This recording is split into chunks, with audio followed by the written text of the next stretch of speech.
Hi, I'm Ashley Swartz, founder of Furious Minds, and this is my weekly segment on Beat TV.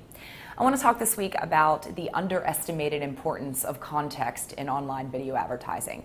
And we talk about it as a buzzword, but it just hasn't come into sort of our lexicon of advertising and online video as much as I think it should, based on some of the things we've seen in the last 12 months in video and that we're going to see in the coming 12 months.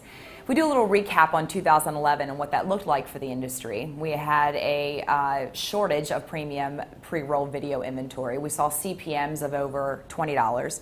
Video consumption and the voracious appetite of consumers went unchanged.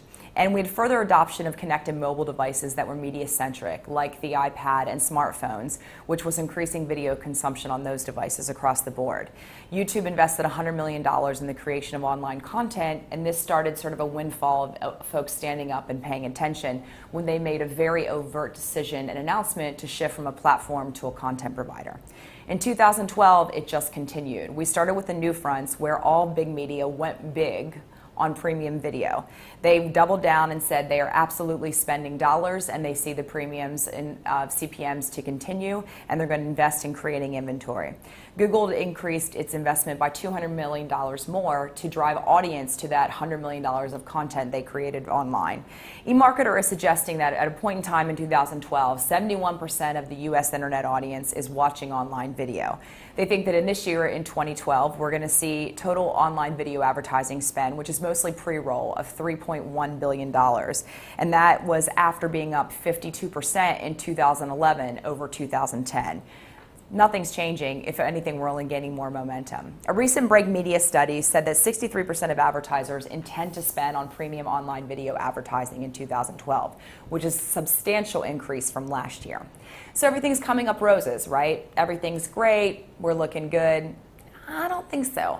I think we're about ready to hit a tipping point where we need to start to drive innovation in order to be able to wrangle in the massive amount of video to make it usable, findable, and actually valuable for advertisers as well as for audiences. And audiences, most importantly, first and foremost. So Molly Wood of CNET put out a really interesting article in April of this year, and she's joined by many others that have said, and her article was titled, "For Digital Video to Live, the 30-second pre-roll must die." Pretty bold statement, and a lot of them have been murmuring 30-second pre-roll and post-roll as though it's a bad word in the industry, but people keep buying it, and the premium CPMs have fairly well held. I think that's going to change, but they're still in that sort of $18 to $20 range. So why do so many in the industry think that the pre-roll is a dirty word, and what's broken? By 2016, Cisco says that 1.2 million minutes or 674 days of video will flow through the pipes of the interweb every second. Just stop for a minute and take that in. There will be in 2015, over 15 billion connected devices that are video enabled. That's 2 per every person on the planet. So the big question is, how the hell are audiences going to find all this video content? And if audiences can't find it, advertisers can't find audience. We don't really have a video AdWords equivalent. A lot of folks are working on it and talking about it, but the reality is that when it takes 100,000 views to even tag a video on YouTube right now, we're a long way from the reality of video content being easily searchable and discoverable. And this is an issue. So one of the things I've always said is that if content is king, context is his queen.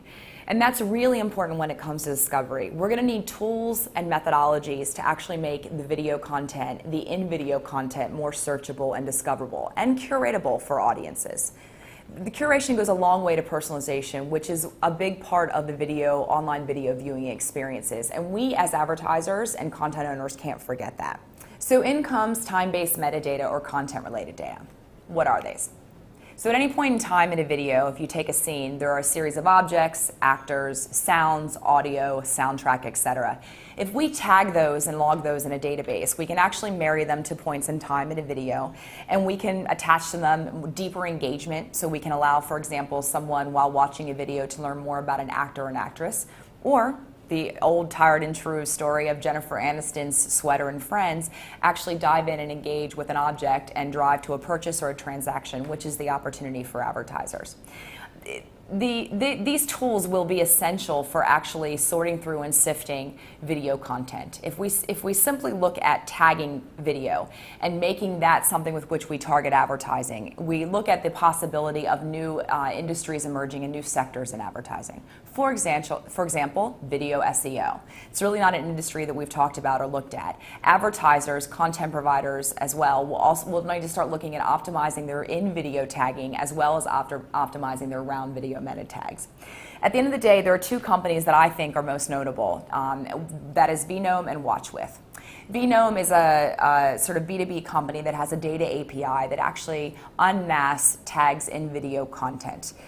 You can actually leverage their API to target advertising if you're a video ad network, for example. And they've seen with some of their partners a 2x lift in both value of the inventory, so a 114% I think increase in CPM is one of their case studies, and a 2x lift in the performance of the targeting of the inventory when they actually use context in lieu of just behavior.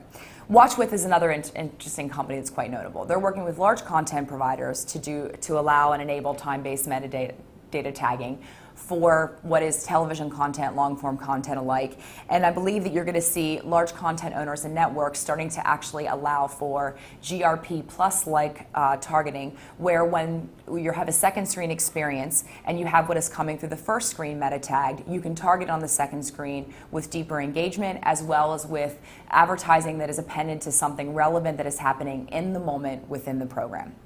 I think this is a place we should all look at. I think it's going to drive the value of online video, and I absolutely believe that we need to do something to improve upon our 30-second and 15-second pre-roll standards. The fact that we're still using derivative creative from television suggests that this industry is not moving as fast as it should, and given the increase in dollars going there, we need to start actually giving it a bit more effort and focus. Thanks. Have a great day.